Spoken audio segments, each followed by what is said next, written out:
Em determinado ponto no livro, ele fala que nós devemos sair da dimensão do tempo. E aí ele fala sobre tempo do relógio, ou tempo cronológico versus tempo psicológico. Esse é um conceito muito interessante. Na verdade, isso é algo que nós poderíamos aqui talvez levar um bom tempo conversando a respeito. Eu mesmo estudo bastante a respeito disso.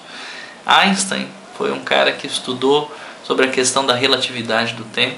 Então, assim, para uma definição simples para vocês entenderem, o tempo do relógio seria o tempo cronológico, o tempo contado, anos, meses, dias da semana, o calendário em si, né? Daqui uma hora devo viajar, por exemplo. É uma contagem de tempo do relógio. O tempo psicológico já é o que nos permite viajar no tempo. Como assim? Eu posso estar preso ao passado porque eu não consigo me esquecer de coisas que aconteceram há muito tempo atrás. E a minha mente, através da minha memória, se desloca para o passado em determinados momentos. Ou a minha mente ela é capaz de visualizar algo que talvez aconteça no futuro, de forma positiva ou negativa. E isso, segundo o autor, nos traz um falso sentido de identidade. O não nos desprendermos da dimensão tempo, principalmente o tempo psicológico. O tempo do relógio, dentro da dimensão natural em que vivemos, ele é necessário.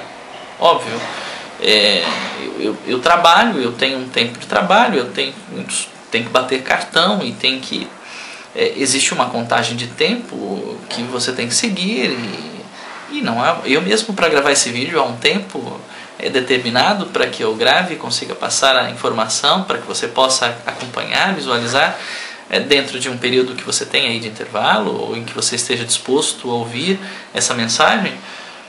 Mas o tempo psicológico pode realmente nos prejudicar. Isso está de acordo com a palavra, com a palavra de Deus, com a Bíblia. Se você parar para pensar, do ponto de vista de Deus, você imagina, Deus está em outra dimensão, ele está no campo do Espírito. E dentro de uma dimensão que não existe o tempo cronológico, existe apenas a eternidade. Se você partir do princípio de que no mundo espiritual as coisas são eternas, ou as coisas que nós não vemos, as que são invisíveis, são coisas eternas, permanentes, e que o próprio Deus sempre existiu. Para quem sempre existiu e sempre vai existir, como se conta o tempo? Quer dizer, será que existe isso? Eu não fiz algo hoje, puxa, se eu não fizer amanhã, talvez não dê tempo. Mas se você começar a enxergar as coisas do ponto de vista do eterno, você começa a se desprender do tempo, de estar preso ao tempo psicológico.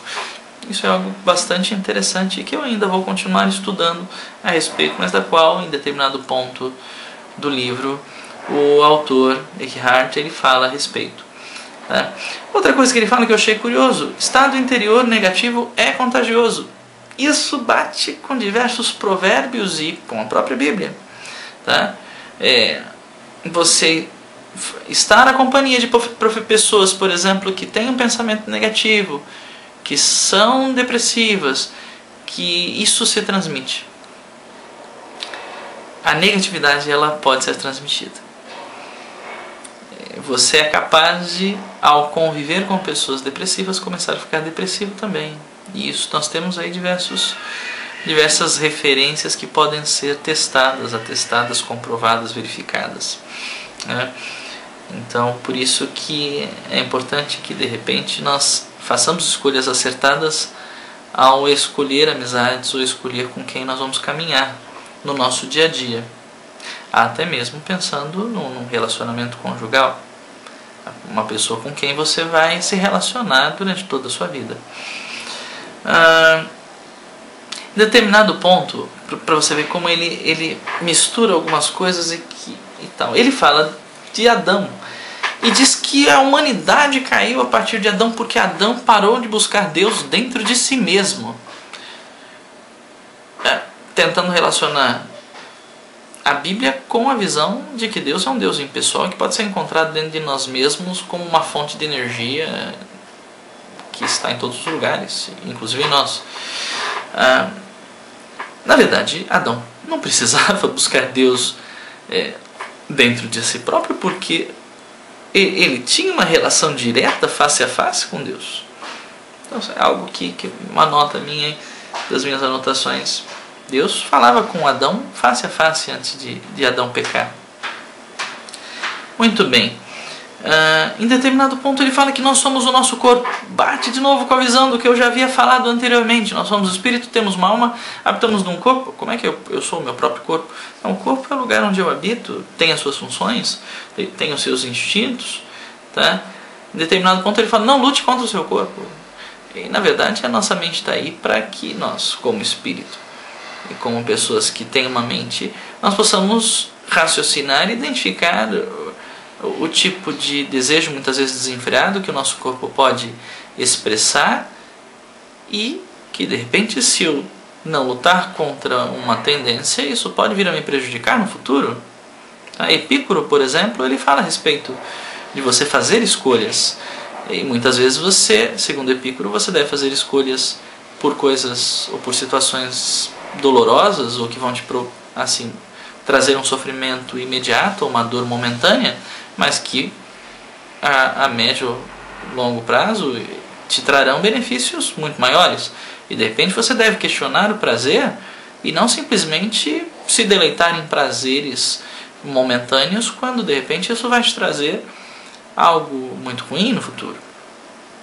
Então é uma ideia que ele lança no livro que é um pouco estranha, no mínimo. Tá? Ele fala sobre usar o corpo para ouvir, usar todos os sentidos. Isso faz todo sentido do mundo. Tá? Usar os nossos sentidos bem nos proporciona usar bem a nossa mente e nos permite buscar, visualizar, ouvir ou identificar a realidade de uma maneira o mais próximo possível da realidade. Se você for pelo conceito da PNL, a PNL fala que a gente, na verdade, nunca vai identificar exatamente a realidade, porque nós sempre filtramos e criamos um mapa da realidade. Então a PNL diz que existe o território, que seria a realidade, e o mapa, que é a visão que nós temos da realidade.